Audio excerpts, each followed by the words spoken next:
This is it, your final weekend to get 47% off new DailyWire Plus annual memberships. Get unlimited access to uncensored ad-free daily shows, groundbreaking docs, movies, series, more. Use code 47 at dailywire.com/subscribe.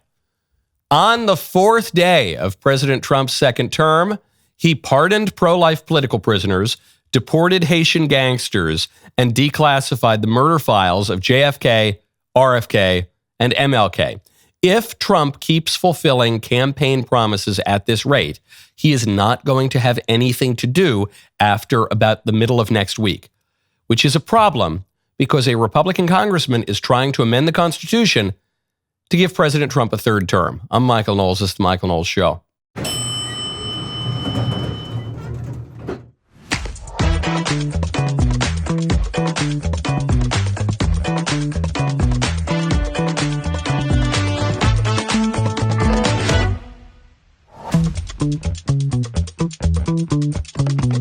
Welcome back to the show. We have Daily Wire's very own Mary Margaret Olohan, who, with the Daily Wire, broke a major story yesterday about President Trump and the pro-life political prisoners. We will have Mary Margaret on the show from D.C. Now she's got a seat in the White House briefing room.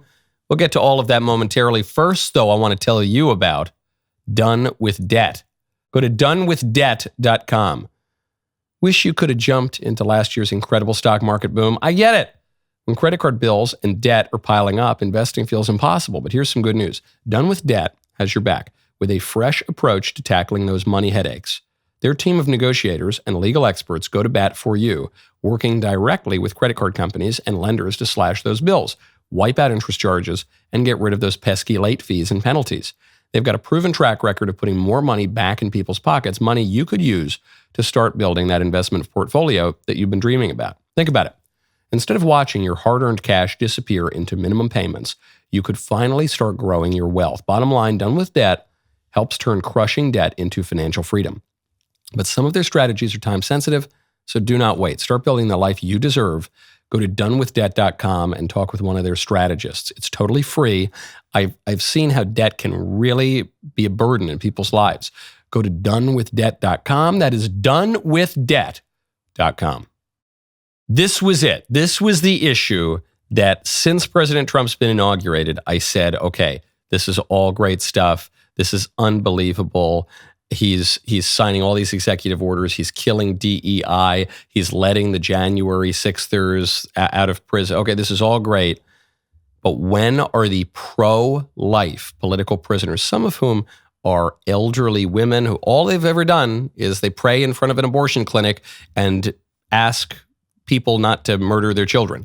And they've been rotting in prison because Joe Biden has targeted them. 76 hours. That's it, 76 hours after he was inaugurated, with everything going on in the world, with all of the inauguration festivities, with all of the pomp and circumstance, all of the important initiatives, a mere 76 hours, President Trump signs this. Next, we have a set of pardons for peaceful pro-life protesters who were prosecuted by the Biden administration for exercising their First Amendment rights. Do you know how many? I believe it's 23, sir. 23 people were prosecuted. They should not have been prosecuted. Many of them are elderly people. They should not have been prosecuted. This is a great honor to sign this.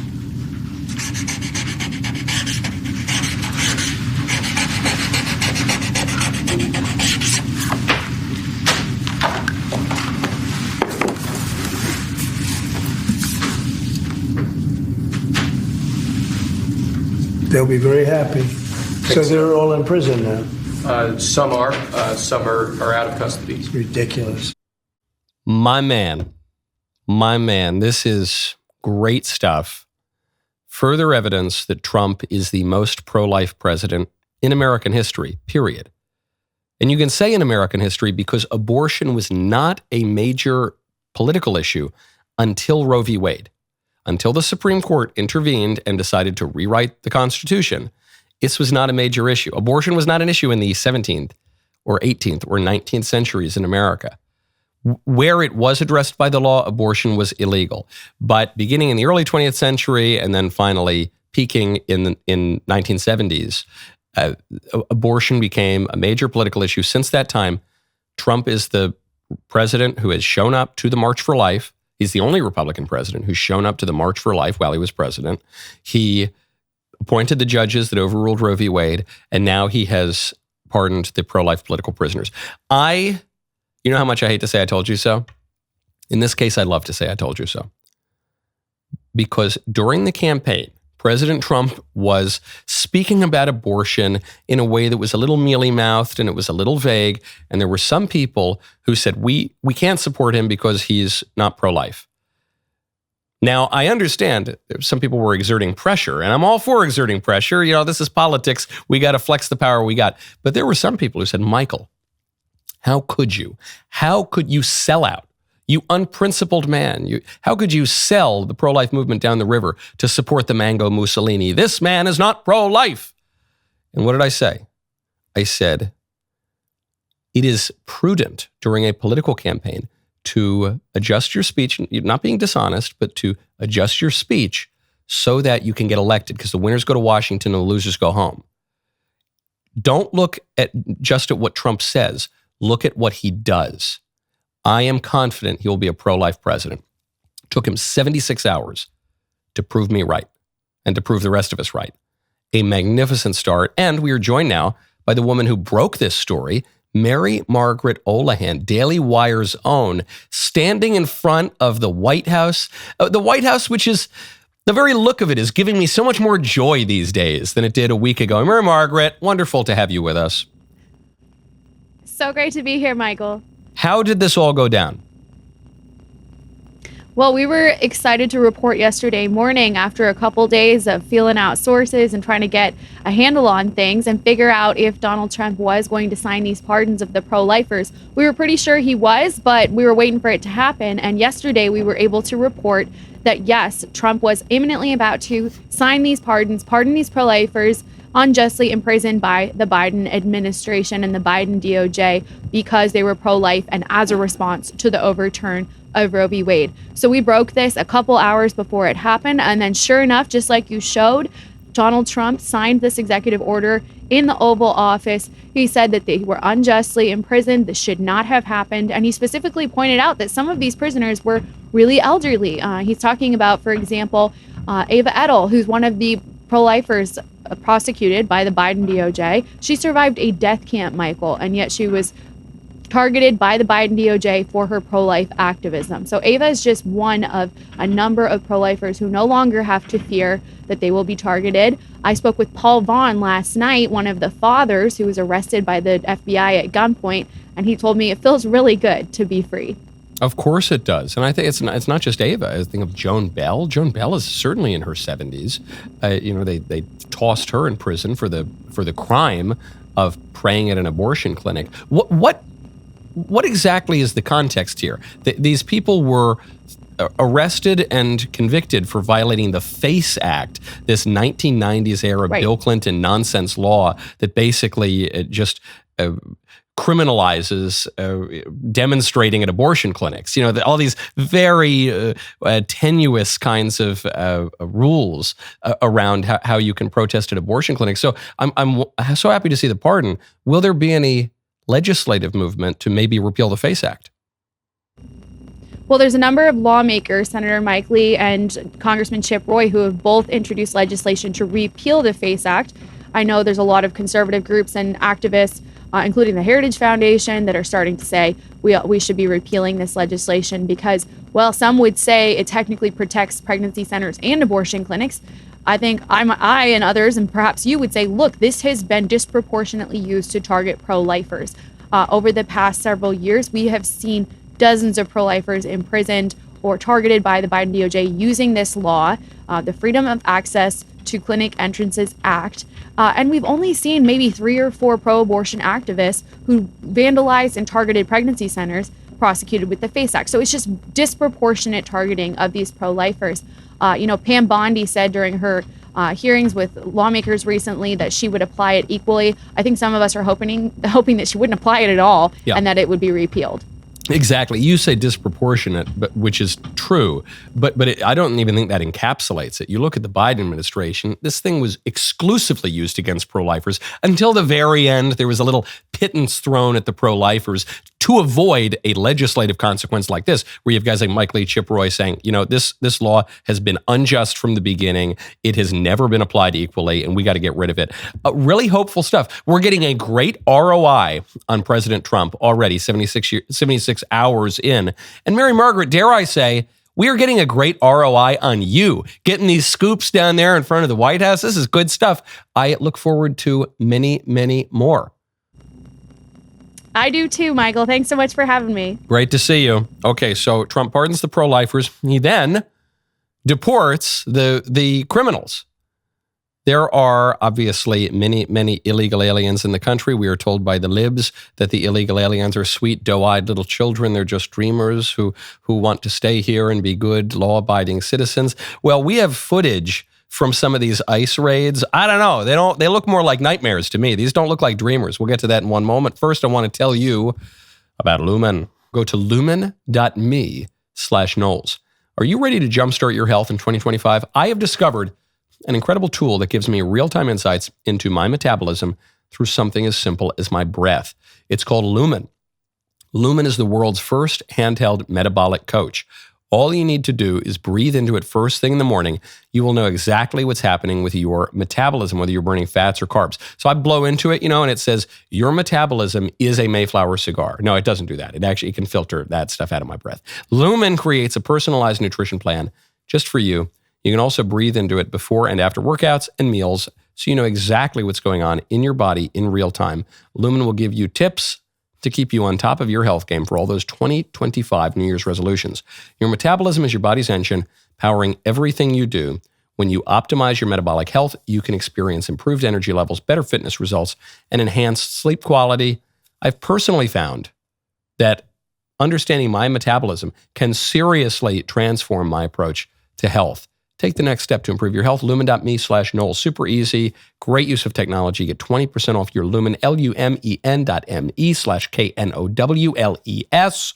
for 20% off your Lumen. Thank you, Lumen, for sponsoring this show. Great footage, this from Fox News, of just one of the sweet, doe-eyed little dreamers, also known as Haitian gangsters, who Tom Homan and Trump's deportation squad are shipping out of the country. I'm not going back to Haiti. One of those threats is this illegal alien from Haiti. ICE says he's a gang member with 17 criminal convictions in recent years. Trump, you feel me? Yo, Biden forever, bro. Thank Obama for everything that he did for me, bro. ICE Boston quickly takes down its next targets, including this illegal alien from Brazil who has an Interpol red notice for armed robbery. This Salvadoran illegal alien charged locally with and released by a sanctuary jurisdiction. Señor, ¿cómo se llama? And this Dominican illegal alien charged with assault with a deadly weapon and heroin trafficking. Officers also arrested this Guatemalan MS-13 gang member facing gun charges. ICE says he was released from local custody just the day before. Their detainer request was ignored because of sanctuary policies. This is it. This is illegal immigration in America, okay? It's not the doe-eyed little dreamers.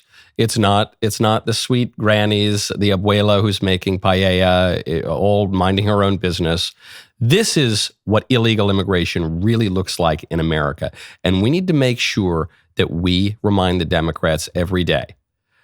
The sweet little doe-eyed kids are not being deported. These guys are being deported. This is what the Trump deportation plan looks like. Okay, so make the Democrats defend these people. When the Democrats are whining and screaming and crying and refusing to enforce immigration laws in some of these cities, say, okay, well, play the tape. What about this Haitian gangster? What about this Guatemalan rapist? What about these people with Interpol notices? What about them do you think we should defend? Make them defend. They can't defend them. This is how you do it. And even if you say, well, look, I favor an overall restriction of immigration, and I actually do think that even the nonviolent illegal alien should be deported. Yeah. Okay, I get it. Sure, I understand the immigration issue from the 30,000-foot view. But as we are kicking off the enforcement of the law for the first time in years. Let's take the low-hanging fruit here, folks. Make Democrats. It's kind of like the abortion issue, actually, speaking of the pro-lifers. The Democrats always want you to fight the abortion issue on the first 3 hours of pregnancy. Why would we do that? Abortion doesn't occur in the first 3 hours of pregnancy.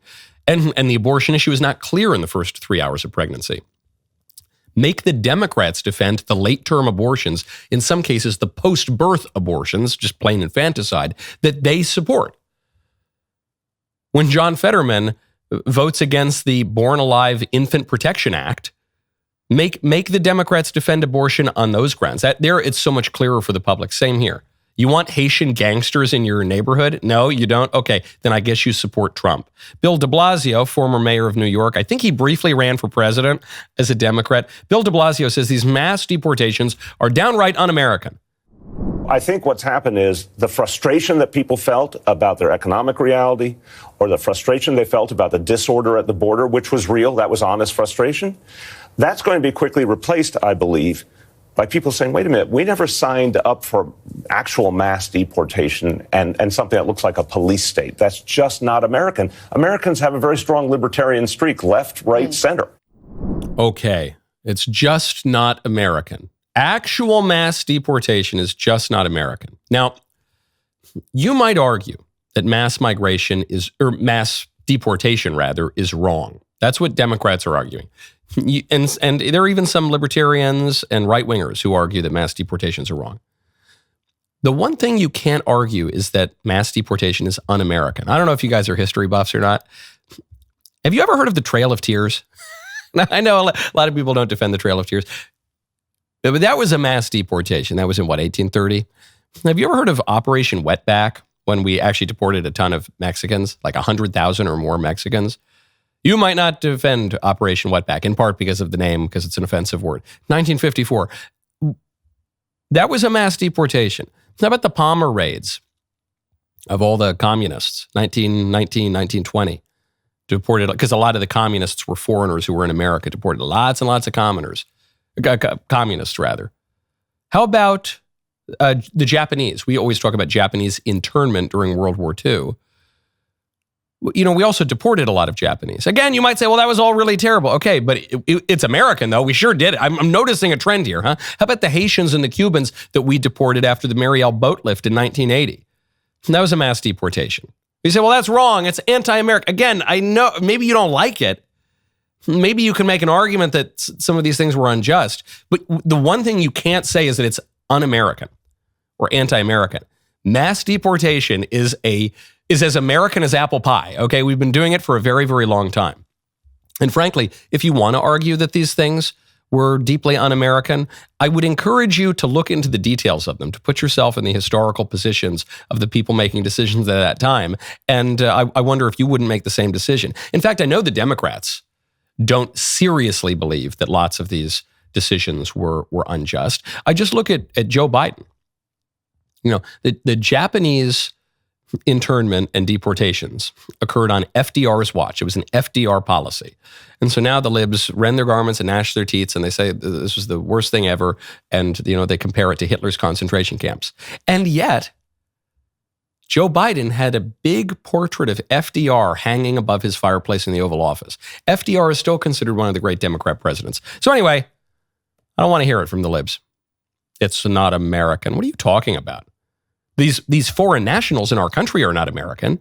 The Haitian gang members and the Ecuadorian rapists and those guys are not American. That's why they got to go, because they're harming Americans. And the hits just keep on coming. President Trump also announced yesterday that he has officially declassified the murder files, the FBI murder files surrounding JFK, his brother RFK, and no relation MLK.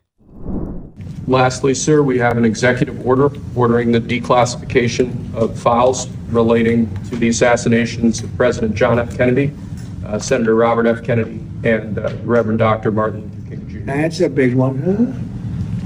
A lot of people are waiting for this for years, for decades.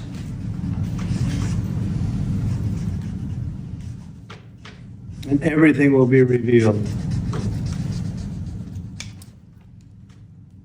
Okay. Give that to RFK Jr. Yes, sir. Give that to, man, Trump is such a good showman. He hands the pen that he signed the declassification with and says, hand that to RFK Jr. We're going to reveal what really happened to his father. Because RFK Jr. has stated over the years that he does not believe the official story on the murder of his father, Robert Kennedy, or his uncle, Jack Kennedy. Yeah, give that to Bobby. Because RFK Jr., what a bizarre time we're living in. RFK Jr., the Democrat son of the Democrat presidential candidate and attorney general, and the Democrat nephew of the Democrat president, is now working for Donald Trump, the Republican president, the most consequential Republican president of our lifetimes, perhaps. Yeah, give that to RFK Jr. This order means that officials will have 15 days to, quote, present a plan to the president for the full and complete release of records on the JFK assassination, 45 days to do so for the RFK and MLK murder records. Now, there's nothing radical about this. As I've said with so much of what President Trump has done, this is really mainstream, middle-of-the-road, moderate stuff, but the culture's moved so far to the left, the culture's been so on the fringe that it seems kind of extreme. But the release of the JFK assassination files has been the official policy of the United States since 1992. And the government has just ignored the law, has just never done it. 1992, I'll be precise, October 26th, 1992. Congress passes the President John F. Kennedy Assassination Records Collection Act. It's signed into law by the president. It says that within 25 years, last date possible, October 26, 2017, these records must be publicly disclosed. Now, 2017, by my count, is about 7-8 years ago, and they weren't disclosed. Well, there were some exceptions here. They didn't have to be disclosed if the president certified that, one, continued postponement is made necessary by an identifiable harm to the military defense, intelligence operations, law enforcement, or conduct of foreign relations. And two, the identifiable harm is of such gravity that it outweighs the public interest in disclosure. Okay, hold on. Well, that means that you have basically any reason to ignore this law. So there are all sorts of theories. Trump says all will be revealed. There are so many theories on the JFK assassination. There's the one theory, which we were told, which is that it was a lone gunman. And then the lone gunman was murdered by another lone gunman. Lee Harvey Oswald gets killed by Jack Ruby. But there are other theories. Some theories that it's the deep state, a shadow government within a government. Some say it's the CIA. Some say the military-industrial complex. Some say it was Cuba or the Soviet Union or Israel or LBJ or George Bush, or the Federal Reserve, or mobsters, or I don't know. And these are kind of mutually exclusive theories, a lot of them. So anyway, it seems that all will be revealed. This is a momentous occasion. Fitting, therefore, that I would tell you about Momentous. Go to livemomentous.com, use code Knowles. Success is not built on resolutions. Those are made to break. It is built on taking action and building unstoppable momentum when it comes to optimizing your health span, living better and longer. Certain things are non-negotiable. Quality sits at the top of that list, and in the world of performance-focused supplements, Momentous stands alone. Their commitment to NSF certification means every batch undergoes rigorous testing for heavy metals, harmful additives, and label accuracy. It's why they've earned the trust of all 32 NFL teams and leading collegiate sports dietitians nationwide. All the professional football teams and me, your beloved podcast host. While other brands chase trends and flood the market with endless options, Momentous takes a different approach. They rely on research and expert guidance to focus on what truly matters, mastering the fundamentals with unwavering consistency, tailoring supplementation to your specific goals. Protein and creatine form the cornerstone of this. Momentous sources CreaPure, the highest grade creatine monohydrate available, an essential supplement for men and women seeking peak physical and cognitive performance. If you want to be an Adonis like me, you start thinking about that peak performance. Ready to start living on purpose? Go to livemomentous.com. Use code Knowles for 20% off your order today. My favorite comment yesterday is from Jesus or Destruction. It says, it needs to be more than just an executive order. It needs to be codified into law. Get on it, Congress. So I don't even know what in particular that comment is referring to. There have been so many executive orders, but I broadly agree with the concept here, which is Trump's doing his part. He's signing all these EOs. He's fixing things now. DEI in the government, taking down the pride flags from the embassies, declassifying files. I guess that is already a law. The government's just ignored it. The release of political prisoners related to the FACE Act. Okay, but what about the FACE Act? What about the legislative teeth that we could give these executive orders? I agree. Congress is doing a great job to begin with here. Getting the Republicans together in Congress is like herding cats. But we need the Congress to get together and back up and codify into law what Trump is doing in executive orders. Now, one member of Congress, my member of Congress, actually, my representative and my friend, Andy Ogles, is doing just that. In fact, he's going even further than many of the Republicans were betting on. Andy Ogles has just introduced legislation that would give President Trump a third term. Cue the screaming, the shrieks, the calls of dictatorship. What would this do? Andy's resolution would amend the 22nd Amendment, which since the middle of the 20th century has limited the president to 2 terms. It amends the 22nd to say, no person shall be elected to the office of president more than 3 times, not more than 2 times, more than 3 times, nor be elected to any additional term after being elected to 2 consecutive terms. So hold on. So what this does is it says you can serve 3 terms, maximum, but only if you don't serve 2 consecutive terms first, which means that this amendment would not permit Obama to seek a 3rd term, but would permit President Trump to seek a 3rd term. And before, I know, I can already hear it. The libs are screeching, but I can already hear the conservatives. Some conservatives are going to say, this is outrageous. This is an overreach. This is compromising our liberty and our constitutional government. This is hypocritical. This is contrary to our principles. This is undoing the revolution of the great Saint Ronald Reagan. Ronald Reagan wanted this. Ronald Reagan actually was more ambitious. Ronald Reagan wanted to repeal the whole 22nd Amendment. Ronald Reagan thought that the 2-term limit was outrageous, was un-American, was imprudent. He wanted presidents to be able to run for a 3rd term, a 4th term, a 5th term. Okay, that's your St. Ronald Reagan. That's Mr. Conservative Principles. So much for Andy overreaching, overstepping the conservative bounds. But what about the libs? The libs say, this is dictatorship, this is monarchy, this is terrible. Hold on. As I mentioned earlier, probably the most prominent and one of the most beloved Democrat presidents ever, certainly of the 20th century, was Franklin Delano Roosevelt. How many terms did he serve? He served for a little over 12 years. He was elected to 4 terms. He was the American monarch. Libs still love him. Joe Biden, every day of his presidency, stared at his giant portrait, a portrait that was larger than his portrait of Washington to the left, of Lincoln to the left, of Hamilton to the right, and of I don't have my glasses on, but it looks like Jefferson to the right. Much bigger than all those guys was his portrait of Franklin Delano Roosevelt. Franklin Roosevelt, the only thing he would have opposed about Andy's resolution is that it placed too much of a limit on the power of the president. Is Andy's resolution going to go anywhere? It'll be tough. It'll be tough. I wouldn't gamble the House that this will actually amend the 22nd Amendment. But don't tell me that this is totally contrary to the great principles of Ronald Reagan and the conservative movement. It's not. Ronald Reagan campaigned at the end of his term in office and after he left office to repeal the 22nd. Don't tell me it's contrary to the beliefs of the Democrats, the party of Franklin Roosevelt. Don't tell me that. You can tell me you don't like the plan. Don't tell me it's un-American. Don't tell me it's anti-conservative, anti-liberal. It's not. It's none of those things. Now, speaking of Barack Obama, there's a rumor going around. I have to get to it. I'm sorry. Are Barack Obama and Jennifer Aniston dating? I don't gossip monger. I really don't. I don't like that. Gossip's a sin. So I only mention the story in order not to gossip. There's all this gossip going around. Barack and Michelle are on the ropes. She didn't go to Carter's funeral. She didn't go to Trump's inauguration. Barack apparently knows Jennifer Aniston. I don't know. I don't really see any evidence of that.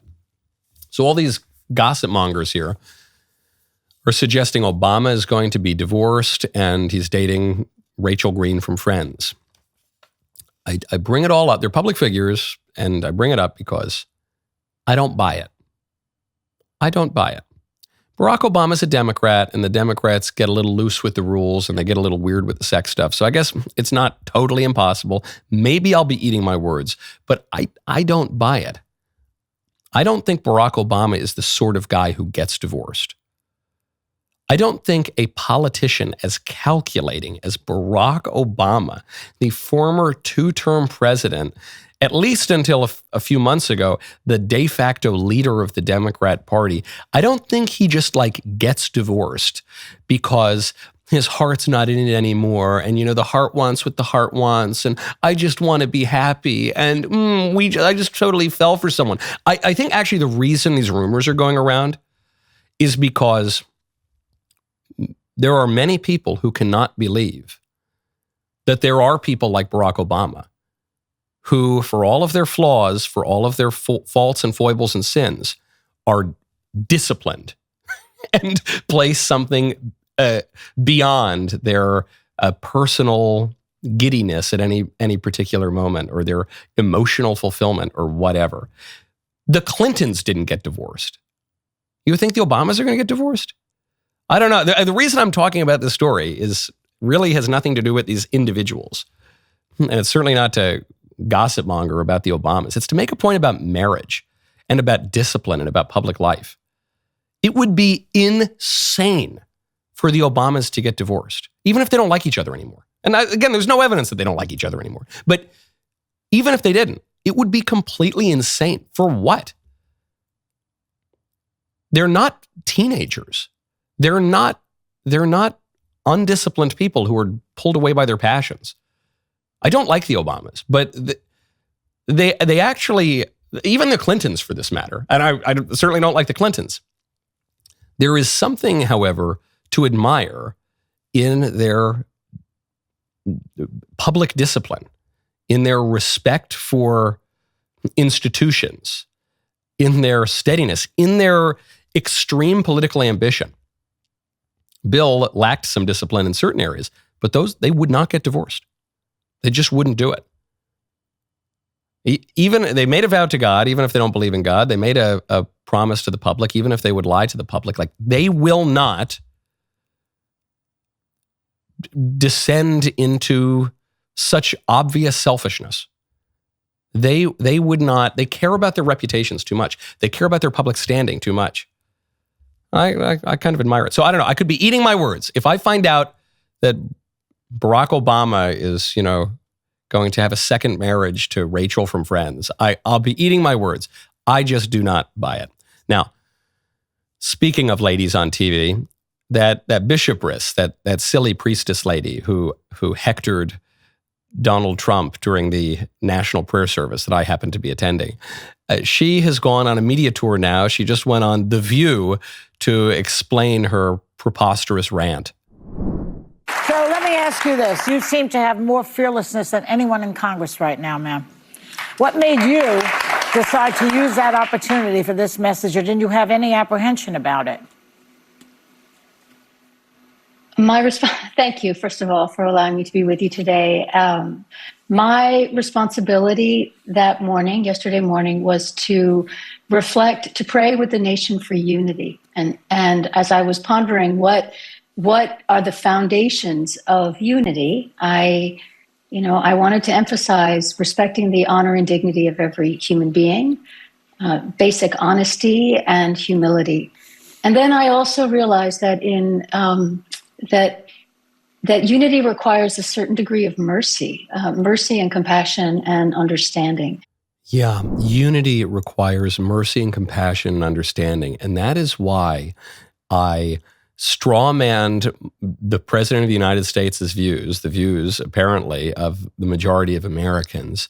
And that's why I took the opportunity at the National Prayer Service to give a diatribe about the supposed goodness of castrating little children and allowing Haitian gangsters and rapists to run roughshod over our citizens. Because I just love unity and I'm just so caring, Okay.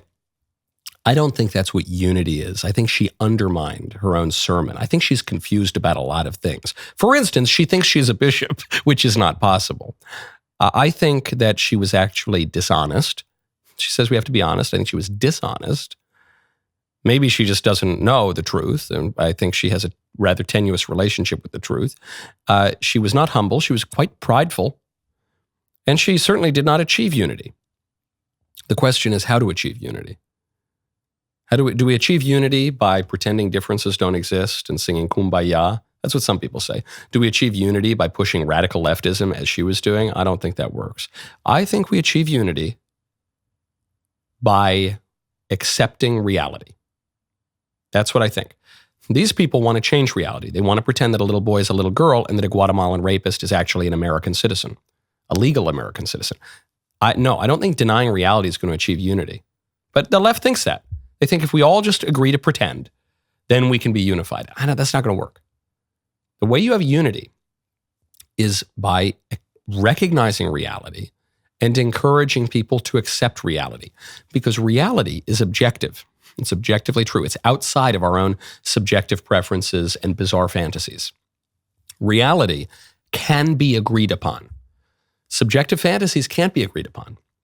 They're constantly changing. They're not moored to anything real, anything solid. Reality is going to do that for you. Now, if you accept reality, you still might not be unified. You still might fight all the time, but at least you have a chance at unity. With this lady's prescription, there's no chance whatsoever. It is the final weekend. You get 47% off your new Daily Wire Plus annual membership, 47% because, of course, we're celebrating Donald Trump as the 47th President of the United States. Our celebration will continue, but the deal ends Sunday. All you need to do is head over to dailywire.com/subscribe. Use code 47. You'll lock in 47% off an entire year of Daily Wire Plus. Every dollar you spend goes directly back into the fight to bring you the facts and reshape culture. Go to dailywire.com/subscribe.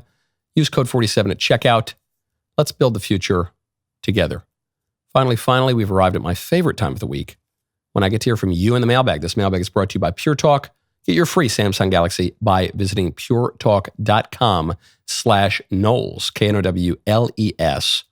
today. Hi, Michael. This is Becca Howell. I'm hoping you can help me. I have an atheist friend who has gone from being completely able-bodied to being in a wheelchair with chronic regional pain syndrome in a matter of months. As someone who suffers from chronic pain, I have done my best to encourage her that she will find her, quote, new normal, that it just takes time. Despite this, she is severely depressed and is contemplating ending her life in the future. I feel like a failure. What advice would you tell my friend from a secular point of view to encourage her to continue living? And what can you say to me, because I feel like a failure if I can't convince her there's still life worth living, even if it's from a wheelchair? Thanks and God bless. Okay, really sorry to hear that about your friend and what you're going through as well. That's really hard. You've asked me to make a reasoned argument that will convince your friend. Now, of course, I don't know that that is going to be the first way to reach someone. You know, it's kind of like C.S. Lewis writes, problem of pain and a grief observed. And they're both about the problem of evil and suffering. But one of them is written on a sunny day, purely rational. The other is written while C.S. Lewis is going through this really awful experience. And when you're really going through it, the reasoned arguments don't always penetrate. But here's the reasoned argument from let's say, a natural standpoint, not a religious or supernatural standpoint.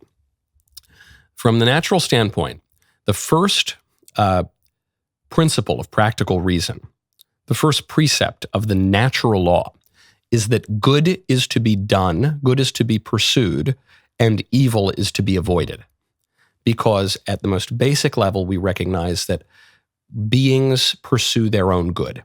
Okay, so we can deduce this principle, which is the first principle of practical reason, that good is to be pursued and evil is to be avoided.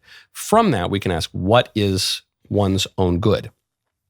Killing oneself would seem on its face to be contrary to one's own good.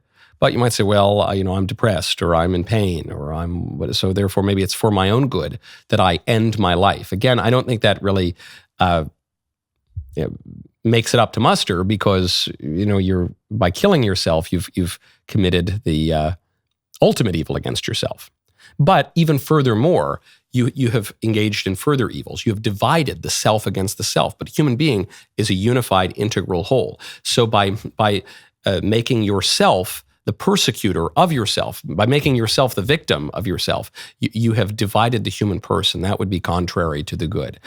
You would be engaging in an act of cowardice. You would not be living up to the virtue of courage, because you would be throwing in the towel. You would be refusing to face hardship head on and with dignity and with courage. So that would be contrary to the good as well. It is contrary to justice. It is contrary. You can reason from the first principle of practical reason, from the first precept of the natural law, all the way to why you shouldn't kill yourself. And there's no real argument against it. However, I don't know how that's going to work, because your friend is really upset and depressed and despairing and is in constant pain. So what I would also say is just, hey, you're my friend and I love you and it would hurt me.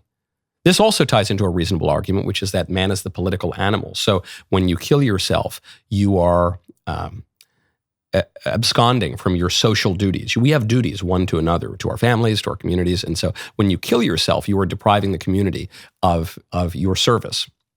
You're pulling something away from the community. So you could say that in a really personal way. Just say, like, you're my friend and I love you, and it would really pain me if you did that. That's the more personal touch that might reach, but the reasonable arguments are there. There's every argument for your friend to continue living and no argument for your friend to end her life. Next one. Mr. Knowles, today you are canceled for your uninformed and strongly held belief that women shouldn't be in the fire service, which ultimately just works out to, I think it's yucky. The reality is that more than 90% of what they do is medical, and women provide better medical care than men. Of the 10% that are fire calls, only 1 to 3% of those are fires of note.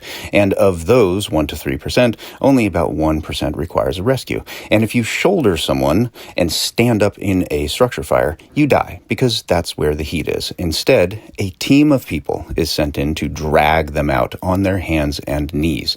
That is the reality of the situation. So, firefighting is a team sport, and women play a critical role. Just ask my wife. She's been doing it for 34 years. Well, your wife sounds like a lovely lady, but I'm afraid your argument does not persuade me. Because you say, look, the vast majority of calls that members of the firefighting world face are really not fire calls. They're emergency calls. Someone trips and falls at home and the firemen come because they can provide emergency services. Okay, that's a good argument for women to be EMTs.